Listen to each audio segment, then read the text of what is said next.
Ladies and gentlemen, please welcome back Richard Louis.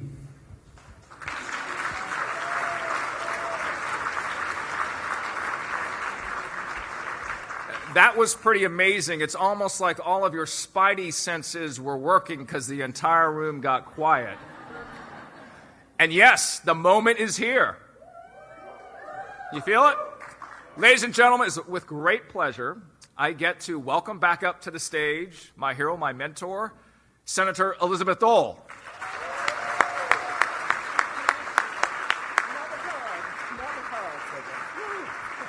I love those hugs.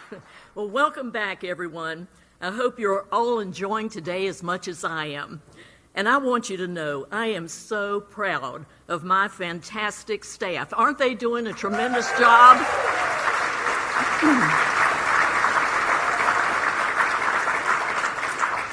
One of my goals in starting the foundation almost 7 years ago was to ensure that caregivers would never have to be on their individual journeys alone. It's one of the many reasons we're here today. When we convene, we learn. When we convene, we become stronger as a collective community. And when we convene, we see the strength of our support, whether it be through community leaders in Hidden Heroes cities, through our corporate and foundation sponsors, through legislators on Capitol Hill, or in today's case, through the 48th Vice President of the United States, Mike Pence, who is making an unwavering commitment to military caregivers by taking the time to join us. Mr. Vice President, your personal support and the leadership from the Trump-Pence administration are more important than ever as we seek to collectively respond to the critical need to raise awareness and support for these hidden heroes. Just the other day, I read a story about you, Mr. Vice President, taking the time to meet with military families in Topeka, Kansas, a state I think you all know has a very special place in our household. Upon meeting the Vice President, military mom Jeanette Dial said it's an experience that she will never forget, sharing that it was indeed a humbling moment. Well, Mr. Vice President, I agree with Jeanette. It's humbling to have you with us. You honor us with your presence, your work, your commitment, and for making it clear that this journey for military families, often a road less traveled, is one that we must all take the time to walk down if we are truly to stand with these hidden heroes. Ladies and gentlemen, please welcome the Vice President of the United States, Mike Pence.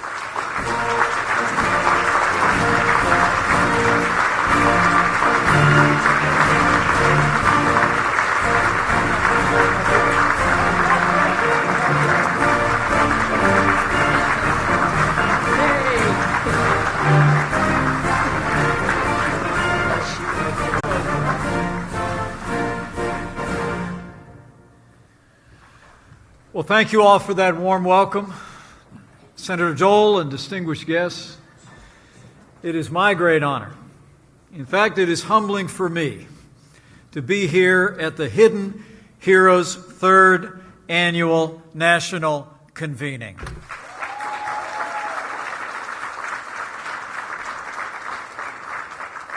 Before I get started, I want to bring greetings from a friend of mine who I just spoke to on Air Force One, and a great champion of our heroes, and a great admirer of our hidden heroes. I bring greetings from the 45th President of the United States of America, President Donald Trump.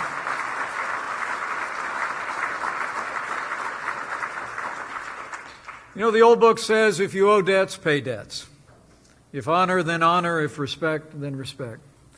And I just had to come by today on behalf of your Commander-in-Chief and the American people to pay a debt of gratitude to all of you who've stepped up to care for our best and our bravest, America's military and veteran caregivers. Give yourselves a round of applause.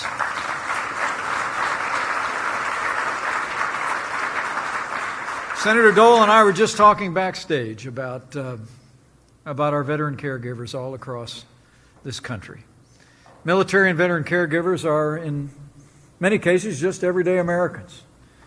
But as you all have been celebrating all day today, our caregivers are out there doing extraordinary work each and every day.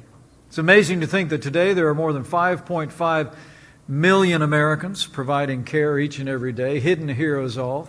They spread to literally every corner of the United States. Their moms and dads, their husbands and wives, their sons and daughters and neighbors and friends, and they are all hidden heroes to the American people.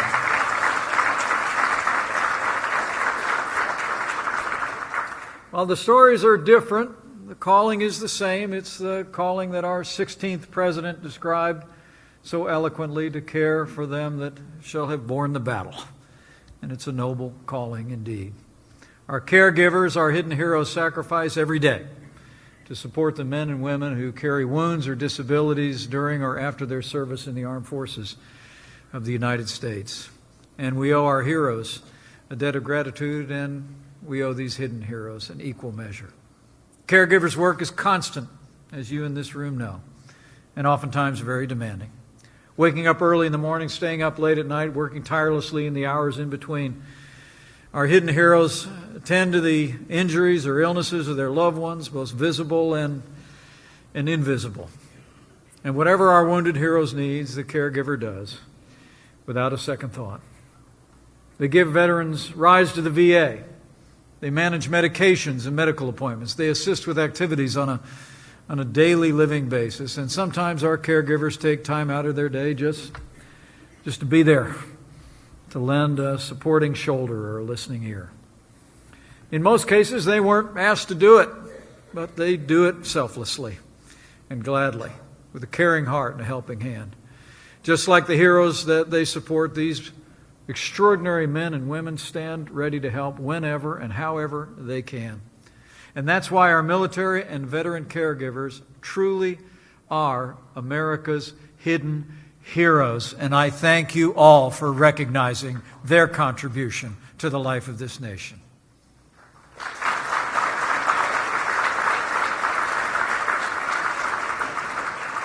We thank our hidden heroes today, but I also want to thank a great leader and a friend of mine whose vision and compassion brought us here to give these hidden heroes the attention that they deserve. She's an extraordinary American. I'm honored to call her a friend, and her contributions to the life of this nation are almost too many to count. Join me in thanking Senator Elizabeth Dole once again for her incredible leadership for America's heroes and America's hidden heroes.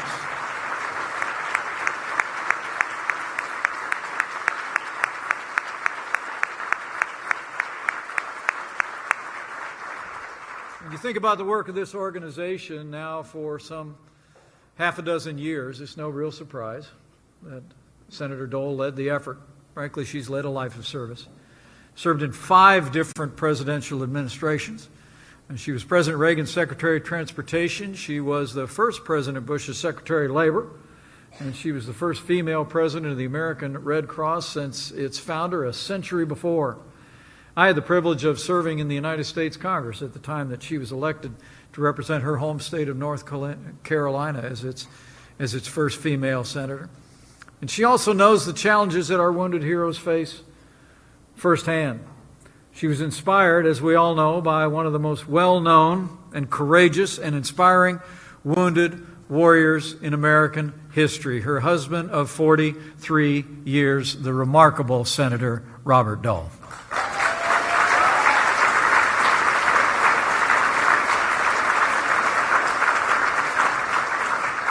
It's amazing to think just a few weeks before the end of World War II in Europe, Bob Dole was injured in the foothills of Italy while trying to save a member of his platoon. But like many of the heroes that we remember today, he came back to the United States and endured the long and arduous journey back to wholeness. He lived for 39 months in hospitals around the country, endured countless hours of surgery and rehabilitation. In fact, I witnessed some of the evidence of that recently. I went on a visit to the National World War II Museum. Senator, I don't know if I told you, but literally as I was in the vault of the museum down in New Orleans, I came across a medical log that was proudly open to the page that described Bob Dole's treatment in the hand of his physician. I was so moved by it that I sent Bob a photo of the page. I thought it was one more evidence of how the people of this country are so grateful for Bob Dole's leadership and equally grateful for the incredible leadership of his wonderful wife, Senator Elizabeth Dole. Join me in thanking both of them again one more time.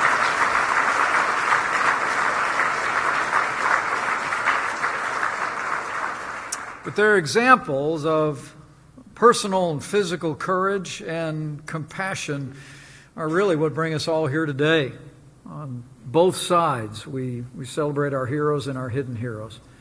Because the truth is, Bob Dole's story is a story of someone who served his country in the highest distinction and with the greatest evidence of courage. And his long journey back and the support of caregivers shows the important role that the caregivers that we celebrate in this great organization are so important. And that's why Senator Elizabeth Dole is today helping to tell their stories with your help all across America. Senator Dole established this foundation after her husband was hospitalized in 2011. We were just talking about it a few minutes ago. The sole purpose of this group, as you all know, is to empower, support, and honor military and veteran caregivers by providing encouragement and assistance, sponsoring research, raising awareness about the obstacles they face and the support they need. And our administration, as I expect you heard in detail this morning, through our Department of Veterans Affairs, couldn't be more proud to partner with Elizabeth Dole Foundation to co-host this third annual national convening and to work with you every day for our heroes and our hidden heroes.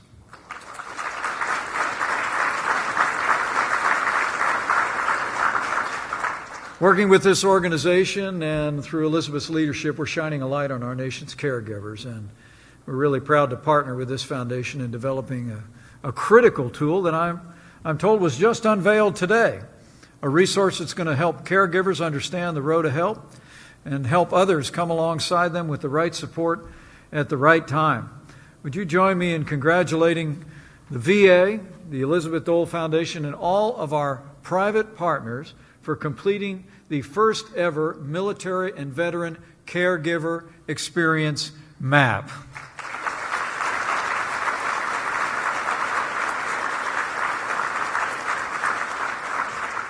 This is a vital tool.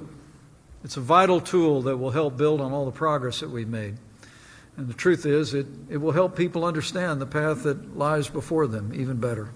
And that, I think, is what was most encouraging to me when I first heard about the map. Because I expect for many families that find themselves in these circumstances, it's the unknown that's most frightening. It's not knowing what's around the next corner. It's not having a sense of the proportion and the size and the dimensions of the challenge. But I think like anything else in life, if we can see it all at once, then we can begin to prepare in our hearts and our minds for it. And that's what this new and innovative tool will do for families and caregivers all across this country. And I want to promise each and every one of you, and I hope you can see it as you look back over the past 2 years, that for our caregivers, our veterans of our armed forces, for our heroes, than President Donald Trump.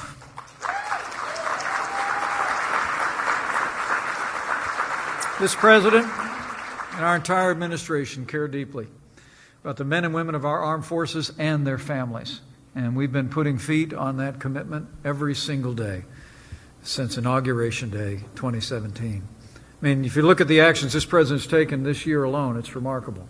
For nearly a decade, the VA has provided crucial support to caregivers of veterans who were seriously injured on or after September the 11th, 2001.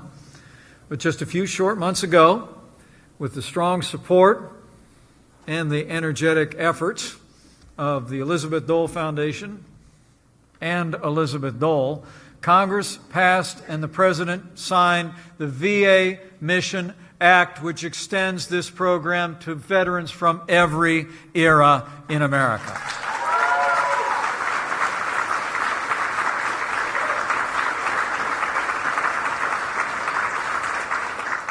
Thanks to your support, and thanks to Elizabeth's energetic and tenacious leadership, the United States of America will now support caregivers for all seriously injured veterans, no matter when or where they served. Our administration is also implementing this program as we speak, and the VA is working, as you heard this morning, to make the application process smoother and shorter for military and veteran caregivers. Our veterans and their loved ones deserve to get the care they need as soon as possible, and we are going to see to it in this administration. That's a promise.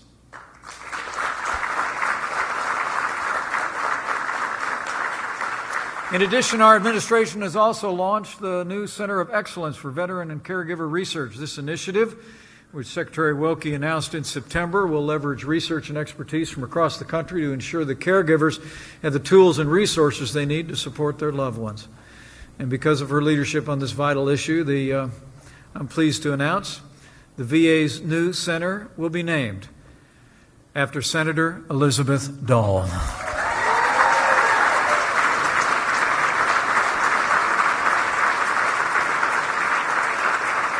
Well deserved. And we know that we support our military and veteran caregivers by supporting their loved ones directly. That's why since day one of this administration, President Trump has taken decisive action to give America's best. We know that veterans' benefits in this administration are not entitlements. Veterans' benefits are the ongoing compensation that was earned in the uniform of the United States of America, and we will keep our promises to Americans' veterans. When President Trump expanded support for military and veteran caregivers, I'm pleased to report he also gave our veterans access, finally, to the real-time, world-class health care that they earned in the uniform of the United States. Veterans' choice is now a permanent part of Americans' veterans' health care law, and so it will stay. We're expanding telehealth options. We've opened a brand new White House VA hotline run by veterans and their families, for veterans and their families, and we've made it easier for America's veterans to access the mental health services they need to treat the invisible wounds of war. And President Trump has also taken decisive action to restore accountability to the VA.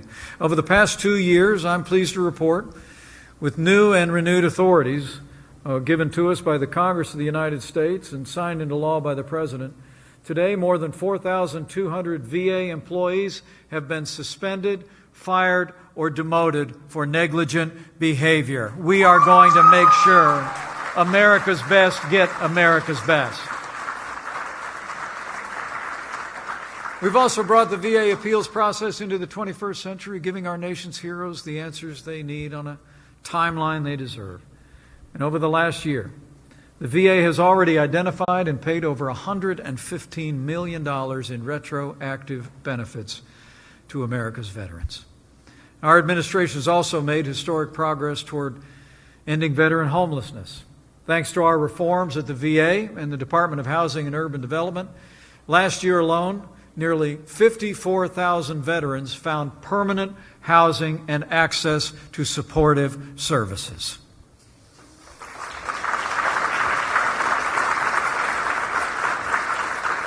We've also been working hard to help America's veterans readjust to civilian life. We eliminated the expiration date for GI benefits so our veterans can get the education they need when they need it at any point in their lifetime. And thanks to the pro-growth policies of this administration, we're especially proud of the fact veteran unemployment reached its lowest level in nearly 20 years.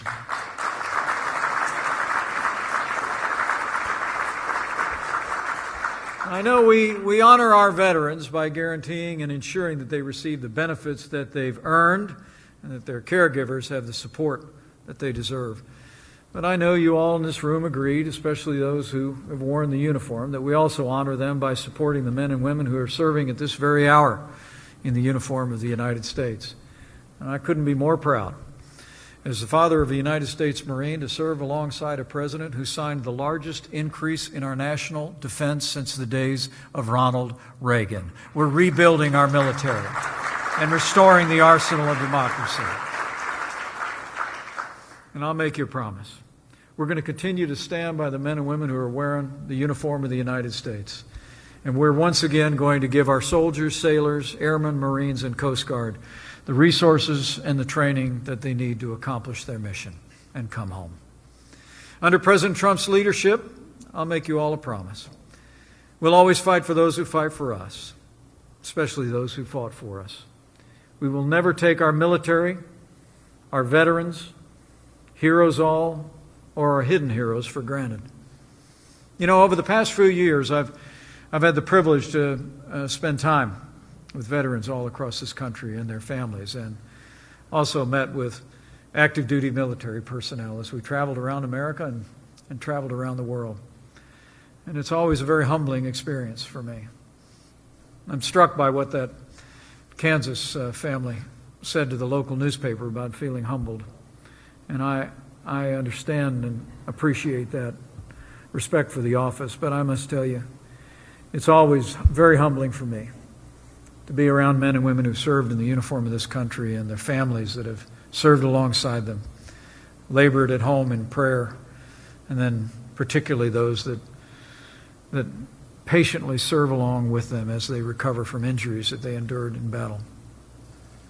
I've met some remarkable people, and I've met one extraordinary couple on a number of occasions. They exemplify really the best of our nation. They're an inspiration not only to Karen and me, but I know they're an inspiration to everyone gathered here. The husband was an Army infantryman with the 82nd Airborne Division. In 2010, he deployed to Afghanistan and was hit by an IED, and by the grace of God, he survived, quickly returned to duty, only to be hit by another IED just 2 weeks later. Through his injuries, he lost an arm and a leg, suffered traumatic brain injury, and while his doctors didn't expect him to live, that warrior thought otherwise. I recently saw him again at Walter Reed Hospital, where he'd undergone another surgery. It was the latest of literally 100 surgeries since returning home from combat. And there, as was always the case from the first time Karen and I met them, was his wonderful wife at his side. Always a bigger smile than his, always radiating an optimism and a determination that explains a lot about that hero and that family. She stood like all our hidden heroes do. She stood by her husband. She fought for him and their beautiful young family. She started her own nonprofit to support our nation's wounded warriors by giving them medical care and the financial support that they need. He's a hero. She's a hidden hero. And Mike and Sarah Verardo are here with us today, and I couldn't be more humbled to be here with you and to serve a country that has families like yours.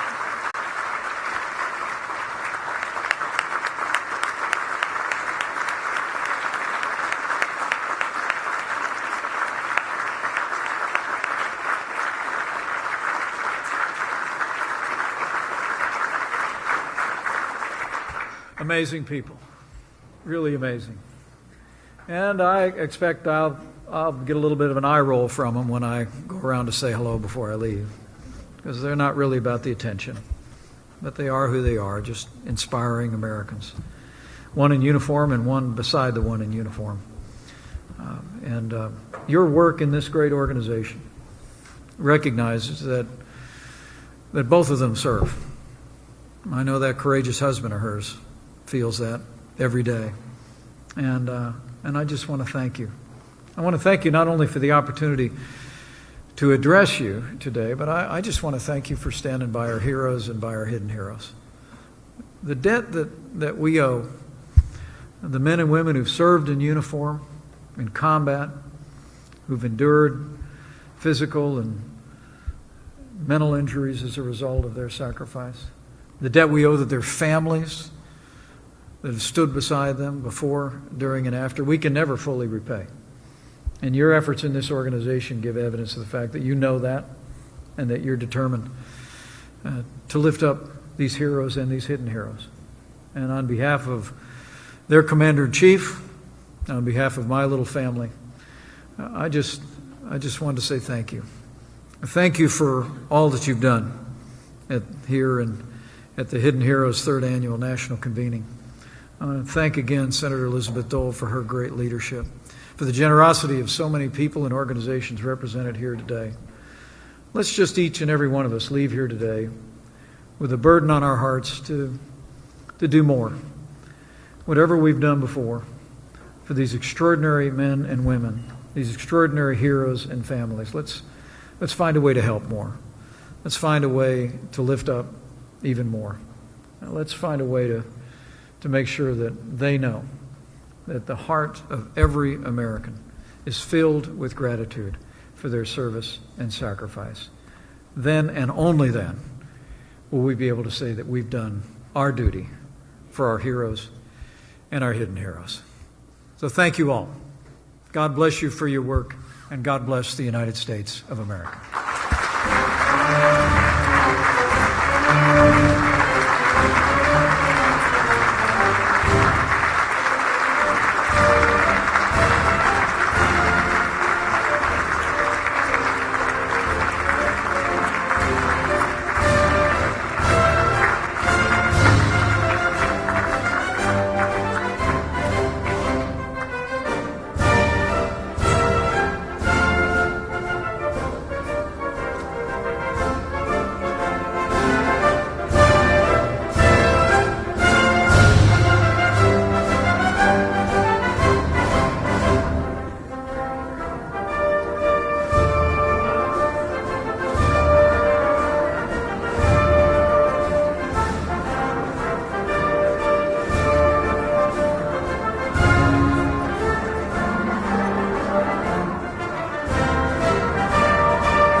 Thank you.